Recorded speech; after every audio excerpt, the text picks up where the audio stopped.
ಅದರ ವಿರೋಧ ಮಾಡ್ತಾ ಇದ್ದೀವಿ. ಮುಂದಿನ ಹೋರಾಟ ಹೇಗೆ ಸರ್? ಈಗ ಚರ್ಚೆ ಮಾಡ್ತಿದ್ದೆ, ಅಲ್ಲಿ ಒಳಗೆ ಹೋಗ್ತಾ ಇದ್ವಿ.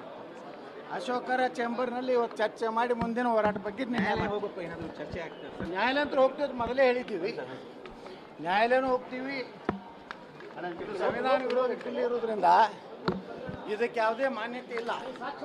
ಸುಪ್ರೀಂ ಕೋರ್ಟ್ ಮೊನ್ನೆನೇ ಹಲವಾರು ಪ್ರಕರಣಗಳಲ್ಲಿ ಮುಸ್ಲಿಂ ಮೀಸಲಾತಿ ಕೊಡ್ಲಿಕ್ಕೆ ಬರೋದು ಅಂತ ಅಬ್ಸರ್ವೇಷನ್ ಆಗಿದೆ. 2 ಕೋರ್ಟ್ಗಳಲ್ಲಿ, ಆಂಧ್ರ ಹೈಕೋರ್ಟು, ಪಶ್ಚಿಮ ಬಂಗಾಳ ಹೈಕೋರ್ಟ್ನಲ್ಲಿ ಸಹ ಈ ರೀತಿ ಮುಸ್ಲಿಂ ಮೀಸಲಾತಿ ಅಸಂವಿಧಾನ ಅಂತ ಹೇಳಿ ಈಗಾಗಲೇ ಘೋಷಣೆ ಮಾಡಿದೆ. ಸುಪ್ರೀಂ ಕೋರ್ಟ್ನಲ್ಲಿ ಈ ಪ್ರಕರಣ ಇದೆ. ಆದರೂ ಸಂವಿಧಾನ ವಿರುದ್ಧ ಇವತ್ತು SC/ST ಜನಾಂಗದ ಗ್ಯಾರಂಟಿ ಎಲ್ಲ ಯೋಜನೆಗಳನ್ನು ನುಂಗಿ ಹಾಕಿ ಕೇವಲ ಮುಸ್ಲಿಮರ ಬಜೆಟನ್ನು ಏನಿವತ್ತು ಸಿದ್ದರಾಮಯ್ಯನವರು ಮಾಡೋದ್ರ ಮೂಲಕ ಅದೇ ರೀತಿ ಇವತ್ತು ಈ ಬಿಲ್ಲು ಗುತ್ತಿಗೆಯಲ್ಲಿ 4% ತಂದಂಥದ್ದನ್ನು ವಿರೋಧ ಮಾಡಿ ಈಗ ಗೌರವಾನ್ವಿತ ರಾಜ್ಯಪಾಲರ ಕಚೇರಿಗೆ ಹೋಗ್ತಾ ಇದ್ದೀವಿ. ಸರ್, ಹನಿ ಟ್ರ್ಯಾಪ್ ಪ್ರಕರಣ ಸರ್, ಸರ್ಕಾರ ಎಲ್ಲ ಒಂದು ಕಡೆ ಸಚಿವರ ಬೆಂಬಲಕ್ಕೆ ಬರ್ತಾ ಇಲ್ಲ. ನೋಡಿ, ರಾಜಣ್ಣವ್ರನ್ನ ಇವತ್ತು ನಾಪತ್ತೆ ಮಾಡಿದ್ದಾರೆ. ರಾಜಣ್ಣವ್ರು ಸದನದಲ್ಲಿ ಹೇಳಿದ್ದಾರೆ ನಾನು ಹನಿ ಟ್ರ್ಯಾಪ್ ಆಗಿದೆ ಅಂತೇಳಿ.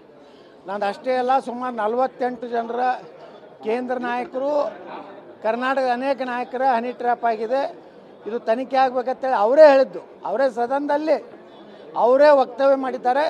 ಇವತ್ತು ಅವರು ತಪ್ಪಿಸ್ಕೊಂಡು ಹೋಗಿದ್ದಾರೆ. ಈ ರಾಜ್ಯದ ಜನ ಎಲ್ಲನೂ ವೀಕ್ಷಣೆ ಮಾಡ್ತಾ ಇದ್ದಾರೆ. ಇವತ್ತು ಕಾಂಗ್ರೆಸ್ನಲ್ಲಿರುವಂಥ SC/ST ಮಂತ್ರಿಗಳಿಗೆ ಒಂದು ರೀತಿ ಭಯ ಕಾಡ್ತಾ ಇದೆ. ಕಾಂಗ್ರೆಸ್ನಲ್ಲಿರುವಂಥ CD ಫ್ಯಾಕ್ಟ್ರಿಯ ಮಾಲೀಕರು ಅವರೇ ಇದನ್ನು ಮಾಡಿಸ್ತಾ ಇರುವಂಥದ್ದು ಕೇವಲ ತಮ್ಮ ಭವಿಷ್ಯ ಸಲುವಾಗಿ ತಾವು ಮುಖ್ಯಮಂತ್ರಿಗಳಾಗಬೇಕಂತೇಳಿ ಯಾರು ಅವ್ರ ವಿರುದ್ಧ ಅದಾರಲ್ಲ ಅವ್ರದ್ದೆಲ್ಲ CD ಮಾಡುವಂಥ ಕೆಟ್ಟ ಕೆಲಸಕ್ಕೆ ಇವತ್ತು ಕಾಂಗ್ರೆಸ್ ನಾಯಕರೇ ಕಾರಣ. ಸರ್, ನಿಮಗೆ ಚೀಟಿ ಕೊಟ್ಟಂತೆ ಪತ್ರ ನೇರವಾಗಿ ಹೇಳಿದ್ದಾರೆ ಸರ್, DK ಶಿವಕುಮಾರ್ ಇದನ್ನೆಲ್ಲ ಮಾಡ್ತಿರೋದು ಅನ್ನೋದು ಮಾತನ್ನ. ಅದು ಗೊತ್ತಿಲ್ಲ, ತನಿಖೆ ಆಗಬೇಕು. ನಾವು ಸಿಟ್ಟಿಂಗ್ ಜಡ್ಜ್ ಒಂದು ನೇತೃತ್ವದ ಕಮಿಟಿ ಆಗಲಿ ಅಥವಾ CBI ಕೊಡಬೇಕು ಅಂತ ಒತ್ತಾಯ ಇದೆ.